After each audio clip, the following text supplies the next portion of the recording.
পরিবারটা আমার দিকে তেমন ঘুরে তাকায় না, ভালোভাবে কথা বলে না। সেই তার নিজের হাল নেয়ালে চলে।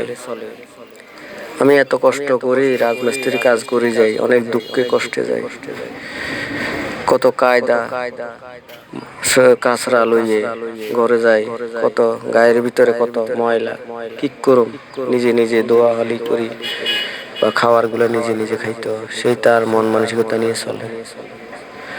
আসলে তার মা বাপে বিয়ে দেওয়ার সময় তারা জিজ্ঞাসা করছে কিনা জানি না, কিন্তু আমার জীবনটাই নষ্ট করে দিছে। সেই অন্যকে ভালোবাসে, অন্যকে ভালোবাসে, আমার সাথে বিয়ে দিয়ে দিছে, অবশ্যই আমার আর ভালোবাসে না। আছে কোনরকম চলের, তার মন গড়া নিয়ে চলে। তাই আসলে এই রাজমিস্ত্রি কাজ করি, রোদে জ্বলি পুরি, টাকা রোজগার করি, মনে শান্তি নেই।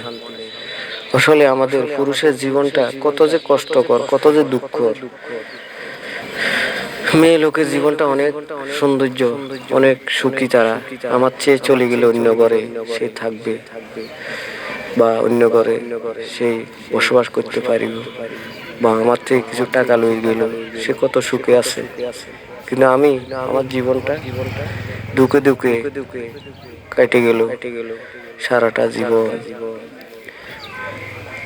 আমরা পুরুষেরা কখনো মুখ ফাটি অনেকের বলতে পারি না, কিন্তু ভিতরে আমরা অন্তরটা জ্বলে কালা হয়ে যায়। কাজে মন বসে না ভাই, কাজে মন বসে না।